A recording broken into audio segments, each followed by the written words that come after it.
Most people are sharks. Your job or your school or whatever will say, this is something very common that I've actually heard looking back, is that, oh, we're family. This job is like family. This company is like family.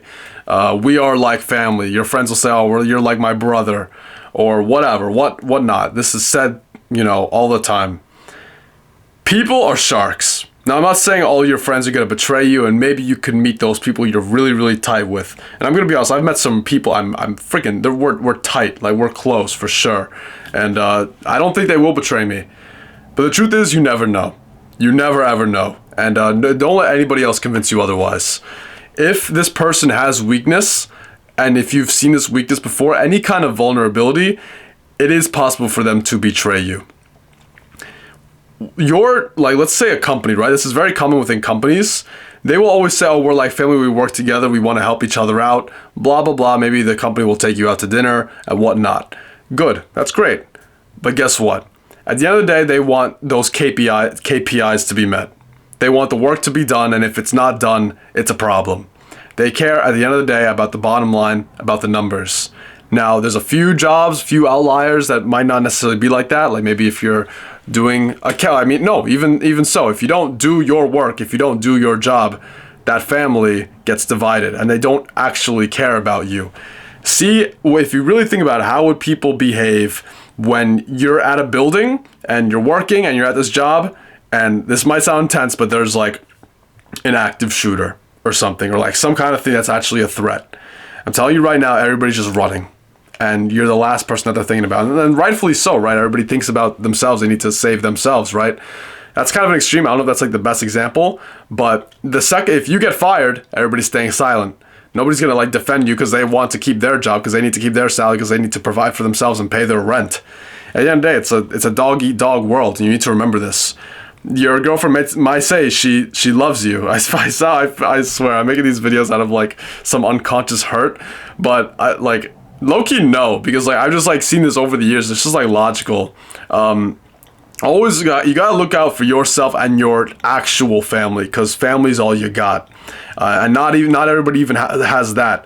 But if you like, I do, at least, and that's very, very lucky that I do. Where my family and I, we are so tight to the point where we will protect each other no matter what. And there's other families like this, but everybody else you got to be careful, because blood is always thicker than water. And you could be really close. You could see someone like your good friend. You're like, oh, he's like a brother to me, or like this girl that I knew. She's like, oh, she's like a sister to me. Sure, but you would be surprised how things can go sour real quick. I've been good friends with this guy since freshman year of high school. His family hooked me up with a job. We've been through freaking everything together. I stayed over his house probably like 4 days a week.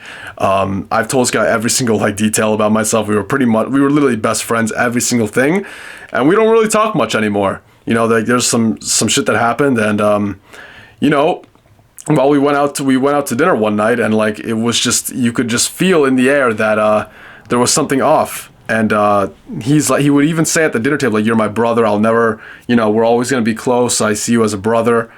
But then he doesn't message, right? And you always want to judge by actions, not by words. This is what my ex taught me. Actions matter so much more than words. Words do matter a bit, but actions matter more.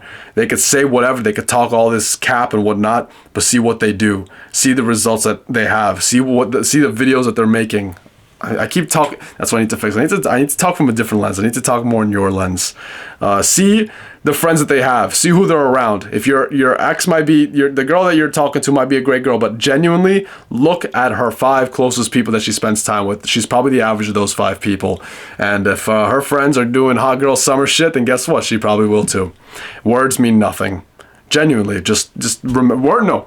Fuck, I'm fucking up this video. I'm gonna post it anyway, it doesn't matter. Words mean something, because words do show the unconscious. So if you're saying all these specific words, there's probably some truth to it. But at the end of the day, people will make decisions on their actions, and that's what you judge them by. And intentions matter, words matter, always take that into account. But actions is what people remember at the end of the day, and that's what people will judge you based on. And if you don't have any proof of the words that you say, then how can you be someone that is trustworthy? My friend that I was just talking about at dinner, while he was saying, you're my brother, you know, I'm gonna clean my life up. You know, me and my girl, we broke, like he was saying how him and his girl broke up. He's been getting drunk on the freaking weekdays. He moved out, but he can't pay his rent. He's screwed. He gained a bunch of weight. He says, I'm never gonna do this again. I'm never gonna drink again. This is the most fucked up thing I've ever done. I'm gonna change my life for the better. I know for sure. I'm gonna get my shit together. And as he said that, he just kept eating this junk food and binge ate. And I just looked at him, and that's weakness. And that's when you know that they can betray you. You would be very, very, very surprised how people don't really care that much about you. Now, you always remember, you could trust some people. I'm not saying for you to never trust anybody, but at the end of the day, remember, you have your family. And even if you're lucky, you have your family. Besides that, everybody else is a shark. Peace.